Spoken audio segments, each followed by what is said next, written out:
అదే RTV app వార్తల్ని క్షణాల్లో చదివే అవకాశం ఉంటుంది. ఒక న్యూస్ పేపర్, ఒక టెలివిజన్ ఛానల్ మీ చేతుల్లో ఎప్పుడూ ఉంటాయి. ఈ కార్యక్రమంలో పాల్పంచుకుంటున్నటువంటి సోదరులు మున్సిపల్ చైర్మన్ పూరి శ్రీనివాసరెడ్డి గారు, ముఖ్యంగా స్టాల్స్ ఏర్పాటు చేసినటువంటి వివిధ సంస్థలకు సంబంధించినటువంటి ప్రతినిధులు, రైతు సోదరులు, నిన్న ప్రారంభోత్సవ సందర్భంగానే ఇద్దరు మంత్రులు నేను చాలా విషయాలు చెప్పినాను. ఎందుకంటే వారు కోట్లాది మందికి ఉపాధిని కూడా కల్పిస్తున్నటువంటిది ఏదైనా ఉంది అంటే ఒక వ్యవసాయం మాత్రమే. అయితే వ్యవసాయంలో లాభసాటిగా జరగాలన్నప్పుడు మార్పులకు అనుగుణంగా సాంకేతికపరమైనటువంటి మరి మిషనరీ వస్తున్నటువంటి సందర్భంలో వాటిని ప్రజల చెంతకు తీసుకుపోవాలి, ప్రజలకు అవగాహన కల్పించాలనేటువంటి ఆలోచనతోనే ఈ అగ్రి షో ఏర్పాటు చేయడం జరిగింది. ఈ అగ్రి షోలో చాలా వరకు ఎక్విప్మెంట్స్ ఉన్నాయి. ఇంకా కొన్ని ఎక్విప్మెంట్స్ ఇంకా మనకు తెలియనటువంటివి కూడా వివిధ మనం యూట్యూబ్ ఛానల్లో చూస్తూ ఉంటే తెలుస్తూ ఉంటుంది. అయితే ఒక్కొక్క ప్రాంతంలో ఒక్కొక్క రకమైనటువంటి ఎక్విప్మెంట్ పనికి వస్తుంది, కొన్ని ప్రాంతాల్లో పనికిరావు.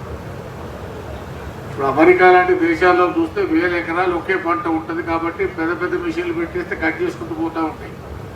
మన దగ్గర ఎత్తు పల్లాలు ఉండేటువంటి భూమి మళ్ళు చిన్న చిన్నగా ఉంటాయి.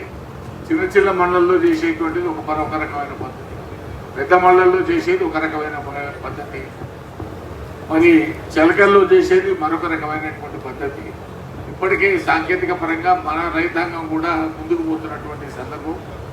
దాన్ని దృష్టిలో పెట్టుకొని ఈ కార్యక్రమాలు ఏర్పాటు చేస్తారు. కాబట్టి దీన్ని సద్వినియోగం చేసుకోవాలనేటువంటి ఆలోచనతోనే నిన్న ఇవాళ వివిధ ప్రాంతాల నుంచి చాలామంది రైతులు వచ్చి స్టాల్స్ను సందర్శించడం, తెలియని విషయాలను తెలుసుకోవడం, ఏ పద్ధతిలో మనం కనుక వ్యవసాయం చేస్తే లాభదాయకంగా ఉంటుందనేటువంటి ఒక ఆలోచన విధానంతో ఇవాళ మీరు చాలామంది చూస్తే సాఫ్ట్వేర్ రంగంలో పనిచేసే వాళ్ళు కూడా వచ్చి వ్యవసాయం చేస్తారు. మంచి మంచి కూరగాయలు పండిస్తూ ఉన్నారు, పండ్ల తోటలు పండిస్తూ ఉన్నారు. రకరకాలైనటువంటి వ్యవసాయ ఉత్పత్తులను మార్కెట్లోకి తెచ్చేటువంటి పద్ధతుల్లో వ్యవసాయ రంగంలో మార్పులు వచ్చినాయి.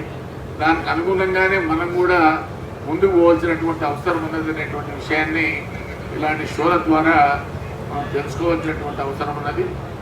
ఎంతో శ్రమకు వచ్చి మరి రాజేందర్ రెడ్డి గారు ఈ కార్యక్రమాన్ని నిర్వహించినారు.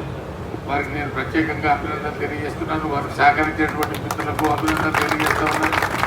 ప్రత్యేకంగా శ్రమకు వచ్చి స్టాల్స్ ఏర్పాటు చేసి మరి మీ ఉత్పత్తులన్నింటినీ కూడా రైతులకు తెలియజేసినందుకు స్టాల్స్ ఏర్పాటు చేసినటువంటి వివిధ సంస్థల ప్రతినిధులందరికీ కూడా నేను హృదయపూర్వకంగా అభినందనలు తెలియజేస్తూ, రైతుబడి అగ్రి షో పేరుతోటి రైతుల కోసం ఒక వ్యవసాయ ప్రదర్శనను నల్గొండ జిల్లా కేంద్రంలో నిర్వహించాం. ఆగస్టు 17, 18, 2 తేదీల్లో శని ఆదివారాలు. ఉమ్మడి జిల్లా వ్యాప్తంగా ఉన్న రైతులు ఎక్కువ మంది ఈ అవకాశాన్ని వినియోగించుకోవాలి. జిల్లాలకు సమీపంగా రైతులు లక్షల సంఖ్యలో జిల్లా కేంద్రాలకు సమీపంగా వ్యవసాయం చేస్తున్నారు. వాళ్ళందరికీ అధునాతన యంత్ర పరికరాలను పరిచయం చేయాలి. అదేవిధంగా వ్యవసాయంలో వస్తున్న కొత్త ఉత్పత్తులు ఏవైతే ఉన్నాయో అవన్నీ కూడా పరిచయం చేయాలన్న ఉద్దేశంతో 100 కంపెనీలను ఇక్కడికి ఆహ్వానించి వాళ్ళందరితో స్టాళ్లు ఏర్పాటు చేయించి ఈ కార్యక్రమాన్ని ఏర్పాటు చేశాము. ఉమ్మడి జిల్లా వ్యాప్తంగా వేలాది మంది రైతులతో పాటు 2 తెలుగు రాష్ట్రాల నుంచి కూడా అనేక మంది రైతులు ఈ కార్యక్రమంలో పాల్గొన్నారు. వారందరికీ ధన్యవాదాలు చెప్తున్నాం. ఇక్కడ స్టాల్స్ ఏర్పాటు చేసుకున్న నిర్వాహకులకు కూడా ధన్యవాదాలు చెప్తున్నాం, స్టాల్ ఎగ్జిబిటర్స్కు. ఎందుకంటే వాళ్ళు కూడా చాలా దూరం నుంచి సమకూర్చి ఎన్నో వస్తువులు ఇక్కడికి మోసుకొచ్చి 2 రోజుల పాటు శ్రమించి వచ్చిన రైతులందరికీ కూడా వాళ్ళు ఆ వస్తువుల గురించి వివరించారు. వాళ్ళందరికీ ధన్యవాదాలు. అదేవిధంగా రైతులైతే 2 రాష్ట్రాల్లో అన్ని జిల్లాల నుంచి కూడా చాలామంది రైతులు వచ్చారు, వందల సంఖ్యలో ఒక్కో జిల్లా నుంచి వచ్చారు. వారందరికీ కూడా ధన్యవాదాలు చెప్తున్నాం. ఎందుకంటే ఈ మొట్టమొదటి కార్యక్రమం మనం అందరం కలిస్తేనే విజయవంతం అవుతుందని అనుకున్నాం. అందరూ కూడా సహకరించారు. మా మీద నమ్మకంతో, అభిమానంతో చాలా ప్రాంతాల నుంచి వచ్చారు. ఈ కార్యక్రమం విజయవంతమైంది. ఖచ్చితంగా ఈ విజయంతో మున్ముందు ఇంతకు మించిన అగ్రికల్చర్ ఎగ్జిబిషన్లు, వ్యవసాయ ప్రదర్శనలు ప్రతి జిల్లాలో కూడా నిర్వహిస్తాము. ఇంతకు మించిన అంశాలు ఉండే విధంగా ఇప్పుడు 100 కంపెనీలు వచ్చాయి. కొన్ని అంశాలు ఇక్కడ తక్కువ పడి ఉండవచ్చు. మొదటి కార్యక్రమం కాబట్టి లోట్లు పాటలు ఖచ్చితంగా ఉంటాయి. వాటన్నింటినీ సరిచేసుకుంటాం. మున్ముందు జరగబోయే కార్యక్రమాల్లో ఈ లోపాలు ఏవీ లేకుండా చాలా మంచి కార్యక్రమాలు ఇంకా ఇంతకు మించి కూడా నిర్వహించే అవకాశం అయితే ఉంది. ఖచ్చితంగా మరొక జిల్లాలో మరొక వ్యవసాయ ప్రదర్శనతోటి మనం కలుసుకుందాం. రైట్ సార్, ఒకటి మొత్తంగా చూస్తే మనం పెద్ద ఎత్తున కూడా వివిధ ప్రాంతాల నుంచి కూడా వచ్చిన పరిస్థితి ఉంది. వారందరూ కూడా ఎట్లా ఫీల్ అవుతున్నారు, ఇంత రిస్క్ తీసుకొని కూడా ఈ కార్యక్రమాలు చేయబోతున్నారు, ఎట్లా అనిపిస్తుంది సార్? మొత్తం ఈ చాలా ప్రాంతాల నుంచి వచ్చిన వాళ్ళు సంతోషంగా ఉన్నారు. ఎందుకంటే చాలామందికి చాలా విషయాలు తెలిసి ఉండవచ్చు, కానీ కొన్ని విషయాలు తెలియనివి చాలామందికి తెలియనివి కూడా ఉంటాయి. మేము మా కార్యక్రమం ఒక ఉద్దేశం ఏంటి అంటే తెలియని వాళ్ళకు తెలియజెప్పడం. ఒక కొత్త పరికరం వచ్చింది, ఆ పరికరం వాళ్ళ కష్టాన్ని తగ్గించే విధంగా ఉంది అనుకున్నప్పుడు ఆ పరికరం తెలియని వాళ్ళు ఎవరైనా ఉంటే 100లో ఒకరికో ఇద్దరికో 10 మందికో ఉపయోగపడినా మాకైతే సంతోషమే. ప్రతి పని 100లో 100 మందికి ఉపయోగపడాలని అయితే లేదు, కానీ ఈ కార్యక్రమం దాదాపుగా 90% మందికి పైగా ఉపయోగపడిందని అనుకుంటున్నాం. ఒక పౌల్ట్రీ, డైరీ వంటి అంశాల్లో కొంత తక్కువ కంపెనీలు వచ్చాయి. అలాంటి అంశాల్లో మేము ఏదో నేర్చుకోవాలని వచ్చిన వాళ్ళు కొంత మాకు ఇక్కడ సరైన సమాచారం దొరకలేదని అనుకున్నట్టుగా అనిపించింది. వాళ్ళందరికీ కూడా ఖచ్చితంగా భవిష్యత్తులో ఒక్కొక్క అంశానికి సంబంధించి వ్యవసాయ అనుబంధ రంగాలు ఉన్నటువంటి ఒక్కొక్క అంశానికి సంబంధించి ఖచ్చితంగా ఇంత పెద్ద స్థాయిలో అంటే ప్రతి రంగంలో కూడా పౌల్ట్రీకి సంబంధించి కనీసం ఒక 20 కంపెనీలు దీంట్లో పాల్గొనేలాగా, డైరీకి సంబంధించి ఒక 10-20 కంపెనీలు ఇందులో పాల్గొనేలాగా, గొర్రెలు పెంపకానికి సంబంధించి కంపెనీలు పాల్గొనేలాగా ముందు ఖచ్చితంగా చర్యలు తీసుకుంటాం. రైతుబడి ద్వారా కూడా పెద్ద కార్యక్రమం చేస్తారు. ఈ ఆలోచన ఈ విధంగా వచ్చింది. రైతులకు ఎలాంటి సూచనలు ఇవ్వబోతున్నారు? రైతుబడి అనేది డిజిటల్ మీడియాగా 5 సంవత్సరాల నుంచి రైతుల దగ్గరికి వెళ్తున్నాం, రైతులను కలుస్తున్నాం, రైతుల అనుభవాలను తోటి రైతులకు చెప్తున్నాం. ఎందుకంటే రైతు చెప్పే విధానం తోటి రైతులకు అర్థమవుతుంది. వాళ్ళని ప్రశ్నిస్తూ వాళ్ళకు ఉన్న అనుభవాన్ని బయటికి తీసే ప్రయత్నం చేస్తున్నాం. వాళ్ళందరూ కూడా వివరిస్తున్నారు. దాన్ని కూడా చాలామంది రైతులు అర్థం చేసుకుంటున్నారు. అనేక పల్లెటూరులో కూడా స్మార్ట్ ఫోన్ల ద్వారా చాలామంది చూస్తున్నారు.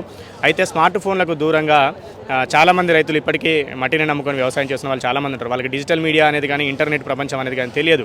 వాళ్ళు మట్టిని నమ్ముకొని వాళ్ళు కష్టం చేస్తూ అందులో పంట తీస్తూ దాంతో వాళ్ళు బతుకుతుంటారు. సో అలాంటి వాళ్ళలో చాలామందికి ఇంకా కూడా ఇలాంటి ప్రదర్శన ద్వారా కొత్త వ్యవసాయం ఏముంటుంది, కొత్త పరికరాలు ఏముంటాయి అనేది నేర్పడం కోసం ఈ ప్రయత్నం మొదలుపెట్టాము. చాలా ప్రాంతాల్లో వ్యవసాయ ప్రదర్శనలకు వెళ్ళాము.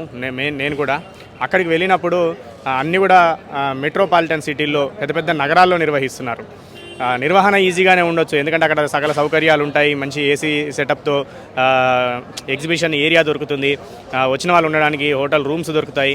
ఇక్కడ కొంచెం కష్టం, జిల్లా కేంద్రాలు అలాంటి సదుపాయాలు ఏవి ఉండవు, కానీ రైతులు ఇక్కడే ఉంటారు కాబట్టి ఇక్కడే ఎంత కష్టమైనా ఇక్కడే చేయాలి, రైతులకు దగ్గరలోనే ఇలాంటి కార్యక్రమాలు చేయాలన్న ఆలోచనతో తీసుకున్నాం. చాలామంది ఈ కార్యక్రమాన్ని ఉపయోగించుకున్నారు, మాకైతే చాలా సంతృప్తిగా ఉంది. మరిన్ని వీడియోస్ కోసం ఛానల్ ని సబ్స్క్రైబ్ చేయండి, లేటెస్ట్ అప్డేట్స్ కోసం వాట్సాప్ ఛానల్ ని ఫాలో చేయండి అండ్ లింక్ డిస్క్రిప్షన్ లో ఉంది.